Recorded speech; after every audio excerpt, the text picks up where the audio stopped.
Morning mga palangga. Kamusta? Welcome po sa kusina ni Inday.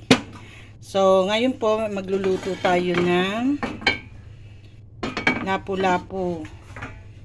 Supposed to be steam ko siya, kaya lang sabi ko nga naubusan po ako ng aluminum foil, hindi pa ako nakakabili, kaya ibang po ang gagawin natin. Irerekta na natin siya, pero gagawa po muna tayo ng sauce. So, meron tayo dito ngayong mantika. Ngayon ko ihahalo ang ano po ito, sesame oil. Yan. Nilaluan ko siya kasi pag puro sesame oil, masusunog po yung ating, ang sesame oil kasi madaling masunog. So, ilalagay po muna natin ang ating luya. Ito pala guys ang ating dito, may mga ingredients. May tayong grated na luya, tapos skin on na ano ba to, bawang, at saka meron tayong mushroom, shiitake mushroom. So dried yan, na rehydrate ko na po siya kagabi. So ngayon gagamitin na natin. And meron po tayong steamed lapu-lapu, mamaya papakita ko sa inyo. So for now, igigisa ko po muna ang ating luya. Guys, mas maraming luya, mas masarap kasi mawawala yung lansa ng isda. Yung niluluto natin. Tsaka masarap yan. Ang luya pati na nabili ko ay yung native. So maanghang talaga siya. Sunod na natin dyan yung ating bawang. So, yung pagigisa po, depende kung ano iniluluto natin. Ano gusto natin ma-achieve na lasa. So, dahil yan ay steam, or mag-iisda tayo, usually ang ginagawa ko, inuuna ko po ang luya. Then, saka na yung bawang. So, same thing lang din po. Kung i-steam natin, magigisa pa rin tayo nitong mga ito. Gigisa pa rin natin, and then saka natin titimplahin yung ating sauce, and then saka natin ibubuhos dun sa ating isda, and then aluminum foil, lagay sa steamer, and then yun, steam natin saglit.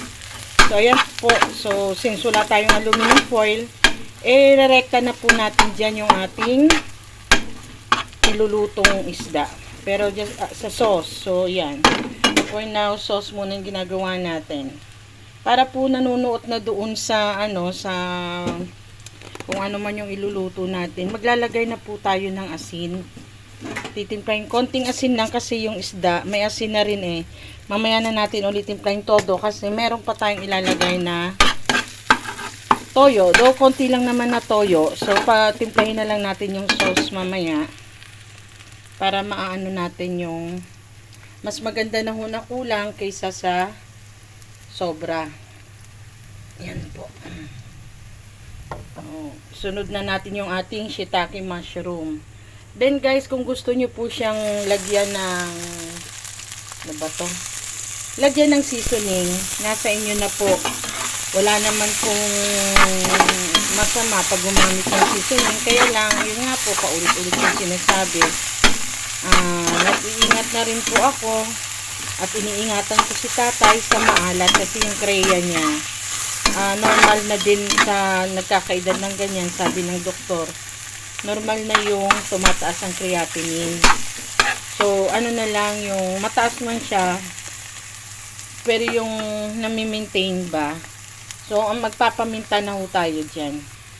Nalagyan na po natin ng yung isda ko pala guys, nilagyan ko na rin siya ng paminta at saka asin para nanuot na kanina yung ating timpla. And then kung meron kayong, pag natikman nyo siya at medyo kulang sa luya, pwede kung may meron kayong ginger powder, pwede nyo siyang lagyan. So mamaya po mag-aano rin ako ng asukal. So gisa-gisa ko lang muna, luluto ko lang konti yung ating shiitake mushroom. Dried po yan. Rehydrate ko na siya kagabi. Binabad ko na po siya sa mainit na tubig. So maglalagay tayo ng konting toyo, pampakulay. At the same time, pampalasa kasi dark soy sauce yung gamit ko ngayon. So, medyo hindi po tayo magsasabaw ng marami sauce po yung ating gagawin. Since yung tilapia ay hindi na natin, pwede naman tayong maglagay ng ng cornstarch. Pero since ang tilapia, pag naman lumalapot naman ang sabaw niya, so baka hindi na rin po ako gumamit. So depende pa rin po sa atin. Ano po? Mga palangga, ito pala yung ating good size na lapo. Yan, nabili natin yan kahapon sa isang kaibigan na dito lang po sa loob ng subdivision. So, ayan. And then, tinatakpan ko kasi para hindi langawin. Maglalagay na po tayo ng ating, titimpla tayo ng sugar. Sugar tayo. Yan. 1 teaspoon lang po yan. Tapos, adjust lang. Lahat naman i-a-adjust natin. Parang buhay lang din. Kailangan natin mag-adjust sa mga bagay-bagay sa ating kapaligiran nang hindi po tayo nahihirapan. Kung saan tayo masaya, doon po tayo. So mga palangga, yung aking soy sauce, ang aking sesame oil at saka yung asin nandyan lang muna kasi in case na kailangan pa natin, nandyan lang siya. So yung ating fire ay lang po, slow fire. Ayan, pwede na tayong mag-add ng tubig. Water just enough to cook yung ating isda. Kasi ayaw din naman natin na malabog yung ating isda at ayaw din natin na hilaw. So, ayan po, hintayin na natin siyang kumulo.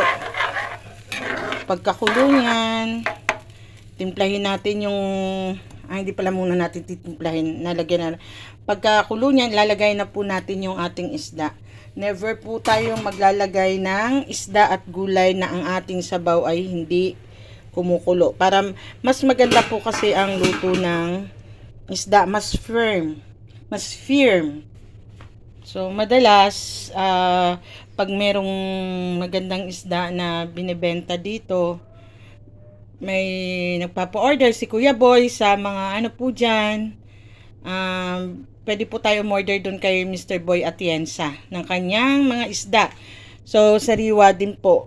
Quote and quote nga lang kasi syempre alam naman natin lahat ng isda dito sa atin ay malayo pa ang pinanggagalingan. So, iba po yung sariwa na tinatawag na galing dagat, rekta sa kaldero, sa sariwa dito sa atin na mula dagat, ibibiyahe pa. So, I mean, hindi lang siya bilasa. Ayan po. So, hintay-hintay lang natin na kumulo yung ating nilagay na sabaw. And guys, meron ako ditong ginger powder. In case na medyo nakulangan ako dun sa lasa ng, lalakas ako na pala yung apoy. In case na makulangan tayo dun sa lasa ng ating luya. Pero I think hindi kasi ang dami ko ng ginadgad na luya. So, na po yan. I think enough na yon. Pero just in case lang. So, tingin ko medyo kulang yung ating ayan, kumulo na siya. Mamaya natin na lang sa soy sauce na lang. Yung dark soy sauce na lang yung pangtimpla natin kasi parang kulang siya sa kulay. Pero, tingnan po natin. So, ilalagay na natin ang ating ayan po. Ating lapo. And then, dahil malakas yung apoy, at kumukulo naman na, imi-medium na po natin yan hanggang sa maluto. So, yung etong ating mga ingredients, paibabaw lang natin yan para meron din naman diyang mapunta bago po nating takpan. Ayan po, magulang na yung aking luya kasi fibrous na siya. Pero marami pa rin naman ako na. Pero isasali nyo po yan ha, kasi sayang yan, nandyan din yung katas. May katas yan. So, ayan. Wala lang din akong pakulay. Wala po tayong luyang, sibuyas na mura. So, ayan, hayaan muna natin yan dyan. Wag po nating hahaluin. Mamaya na po natin yan babaliktarin nang hindi po na lalabog ang ating isda. So, iwanan po na natin na itakpan natin. At hihinaan natin yung ating apoy sa yan. Medium lang. So, mga palangga, may nakalimutan ako. Meron pa palang sibuyas. So, ang sibuyas ko ay gabulinggit. Ang importante, meron ho tayong malasahang sibuyas. So, ang kilo ho kasi ng sibuyas, nung huling bumili, kasi nasa 190. So, hindi pa rin talaga. Minsan lang siyang bumaba ng 90 and then umakyat na ulit. Tuloy-tuloy na. So, hanggang ngayon, ewan ko kasi papalapit ng Pasko, mas mamahal yan. Then, wala akong sibuyas dahon, pero hindi ko i-stress yung sarili ko dahil wala po akong sibuyas dahon, hindi na ako magluluto. Ang meron po tayo ay, eto, celery. I mean, kinchay. Kinchay. Oo, kinchay siya. Kasi ang kinchay, tsaka yung isa pa, ano ba yun? Yung medyo matapang ang amoy. Meron pa, pero kinchay siya. So, yun po ang ilalagay nating as topping. So, etong sibuyas, sibuyas lang po yan. Hindi siya sibuyas. So, ilalagay na lang natin yan mamaya. Isasabay natin sa, before natin patayin yung apoy, para, kasi maliit lang naman yan, yung sabaw ng ano natin, ng ating, check na natin itong ating tilapia, nasanay sa tilapia, ng ating, ito, yan, nagre-reduce na po yung ating sauce. So, pwede ko na rin baliktarin itong ating isda para maluto din yung sa kabila.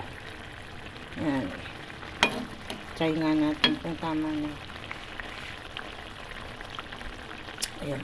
Unti-unti na ano, naghahalo yung tinimpla ko kanina dito sa may isda at saka yung ginisa nating pampalasa. Wait lang guys, babaliktarin ko lang.